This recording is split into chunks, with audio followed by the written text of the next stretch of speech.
अस्सलाम वालेकुम दोस्तों, सोलर पावर इजी ट्यूटोरियल्स की आज की video 3 kilowatt solar system installation की तीसरी वीडियो है। और पिछली दो वीडियो में मैंने आपको बताया था कुछ इन्वर्टर के बारे में, कुछ सोलर पैनल्स के फिटिंग स्टैंड के बारे में, खुर्शीद कंपनी के पंखों के बारे में। आज हम इन्वर्टर की इंस्टॉलेशन करेंगे और आपको इस वक्त जो तार नज़र आ रहा है ये DC 2 कोर केबल है जो कि 10 mm का है। और यहाँ पर हम 3.2 किलोवाट का इन्वर्टर दीवार में फिक्स करेंगे। तो उसके लिए हमने यहाँ पर आप देख रहे हैं कि लकड़ी की फिटिंग बनाई हुई है। इसके आगे एक लासानी की शीट लगा देंगे ताकि जो इन्वर्टर है वो दीवार के साथ टच ना हो सके, अर्थिंग का मामला ना हो, दीवार से दूर रहे और सिर्फ लकड़ी पर फिट हो।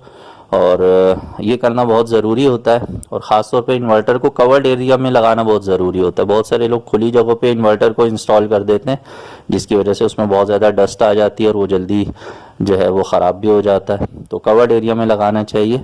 पिछली वीडियो में मैंने आपको बताया था कि जो मेन डिस्ट्रीब्यूशन बॉक्स है घर का उसे भी हम अपडेट कर रहे हैं। यहाँ पर आप देख रहे हैं कि हम यहाँ पर जो सेफ्टी ब्रेकर्स हैं उनको लगा रहे हैं ताकि जो घर की वायरिंग है, पुरानी जो वायरिंग की हुई थी उसे भी बेहतर कर लिया जाए और जो इन्वर्टर है उसे रिवर्स करंट किसी सूरत ना मिले वरना वो ख़राब हो सकता है। तो तमाम घर की जो वायरिंग है उसे भी सीधा किया जा रहा है, सेफ्टी ब्रेकर्स का भी इस्तेमाल किया जा रहा है और उसके साथ साथ जो है वो इन्वर्टर की इंस्टॉलेशन का प्रोसेस भी जारी है। और इसी तरह जो सोलर पैनल्स ऊपर हमने छत में लगाए थे और पिछली वीडियो में आपको दिखाए भी थे कि ट्रीना कंपनी के पैनल्स लगे हुए हैं, तो उनकी भी वायरिंग का मामला है, वो भी इस वीडियो में आपको दिखाएंगे।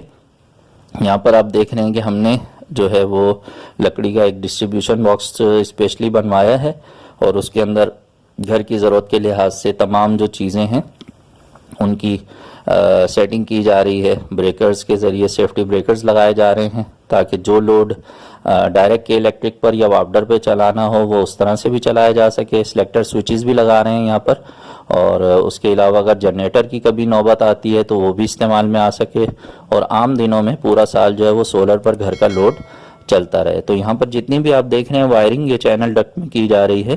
ये सोलर सिस्टम के लिए इजाफी तौर पे चैनल डक्ट लगाई गई है ताकि जो वायरिंग है वो छुप जाए, सेफ्टी रहे उसकी। और साथ साथ जो इन्वर्टर है वो भी कवर्ड एरिया में लगा रहे हैं। यहाँ पर जो सोलर पैनल के लिए तार इस्तेमाल हो रहा है वो 2 कोर केबल है और ये कॉपर का 2 कोर केबल है। ये वेदर प्रूफ केबल होता है और इसका सबसे बड़ा फ़ायदा ये कि खुदा न खास्ता कभी अगर शॉर्ट सर्किट हो भी जाए तो इसके अंदर आग नहीं लगती है। तो ये फायर प्रूफ भी होता है और इसी तरह वेदर प्रूफ भी है। इसको धूप का भी कोई असर नहीं होता, बारिश का भी इस पर कोई असर नहीं होता। तो ये सोलर पैनल से लेकर नीचे जो कमरे में हम लगा रहे हैं इन्वर्टर वहाँ तक इसको भी फ़िलहाल हम लटका रहे हैं, डाल रहे हैं इसको यहाँ पर। सोलर पैनल की वायरिंग जो है वो भी अभी आपको दिखाते हैं कि हमने जो 12 सोलर पैनल हैं यहाँ पे 330 वाट के उनको 6-6 करके उनकी स्ट्रिंग्स बनाई हैं हमने यहाँ पर और उसके साथ जो है वो ये 10 mm का 2 कोर केबल हम लगा रहे हैं। और 6-6 करने का मकसद ये है कि एक पैनल के जो वोल्टेज होते हैं वो तकरीबन 40 होते हैं। तो इस तरह 6 पैनल की जब हम सीरीज़ बनाएंगे एक स्ट्रिंग बनेगी तो वो 240 वोल्ट बन जाएंगे और इसी तरह बाकी के 6 पैनल की भी हम एक स्ट्रिंग बना लेंगे और दोनों को आपस में पैरेलल कर देंगे तो उनके एम्पेयर भी डबल हो जाएंगे। 240 वोल्ट जो हैं वो जो 3 किलोवाट का इन्वर्टर है इन्वेरेक्स का उसकी बिल्कुल जो सेफ साइड है उसमें रहते हुए हम इसको रख रहे हैं। मैक्सिमम उस पर 450 वोल्ट की सपोर्ट है सोलर पैनल्स की और हम उसे 240 के अंदर अंदर जो है वो सोलर पैनल से करंट देंगे। तो ऐसी सूरत में ये फ़ायदा होगा कि किसी भी तरह के मौसम में जो इन्वर्टर है उसके ख़राब होने का ख़तरा नहीं। अक्सर बारिशों के बाद जो सोलर पैनल का रिज़ल्ट है, क्योंकि हवा में जो आलूदगी है वो ख़त्म हो जाती है, फ़ज़ा के अंदर आसमान से नीचे तक धूप बहुत अच्छी आती है, तो सोलर पैनल के मैक्सिमम वोल्टेज उस वक्त आ रहे होते हैं। तो अक्सर जो लोग सारे सोलर पैनल को सीरीज़ में लगा देते हैं तो उनके इन्वर्टर ख़राब हो जाते हैं क्योंकि MPPT के रेंज से ज़्यादा वोल्टेज वहाँ चले जाते हैं। तो हम यहाँ पर 6-6 पैनल की सीरीज़ कर रहे हैं और ये आप देख रहे हैं जो केबल इस्तेमाल हो रही है वो उसके अंदर का तमाम जो मामला है वो कितना ज़बरदस्त है। यहाँ पर आप देख सकते हैं कि जो मेन ऊपर इंसुलेशन है उसके अंदर सेफ्टी के लिए प्लास्टिक भी मौजूद है और कपड़े की लेयर्स भी मौजूद हैं, और ये वो लेयर्स हैं जो इसको बचा के रखती हैं मौसम के असरात से। और इस वक्त आप देख रहे हैं कि यहाँ पर हमने जो बैटरीज़ हैं उनकी इंस्टॉलेशन का काम शुरू किया हुआ। पुरानी बैटरीज जो यूपीएस के साथ लगी हुई थी वो हम यहाँ पर इस्तेमाल कर रहे हैं, और डाइवो की ये बैटरीज़ हैं। 2 बैटरीज हम यहाँ लगाएंगे, रखी हुई 3 हैं, लेकिन 24 वोल्ट के लिए 2 ही बैटरीज इस्तेमाल में आएंगी। और आपको फिर घर का लोड भी नेक्स्ट वीडियो में इंशाल्लाह दिखाएंगे। ये वीडियो यहीं तक है। इसमें आपको हमने ये बताया कि जो कवर्ड एरिया है उसमें इन्वर्टर लगाना चाहिए, और सोलर पैनल से लेकर नीचे तक जो केबल है वो अच्छी क्वालिटी का इस्तेमाल करना चाहिए ताकि धूप वगैरह के असरात उस पर ना आए। और इसी तरह सेफ्टी ब्रेकर्स ज़रूर लगाने चाहिए, डीसी के भी और एसी के भी। पूरे घर की वायरिंग को भी सिस्टम इंस्टॉलेशन से पहले, सोलर सिस्टम लगवाने से पहले सीधा करवा लेना चाहिए ताकि आपको जो है वो अच्छा रिजल्ट मिल सके। तो यहाँ पर हमने जो डाइवो की बैटरीज लगाई थी वो पता चला कि उसका बैकअप बहुत कम आ रहा है, तो फिर उनको हटा दिया, और उसके बाद जो है वो 2 अदद जो है फिनिक्स कंपनी की TX 1800 मॉडल की जो बैटरीज हैं वो हम ले आए हैं यहाँ पर।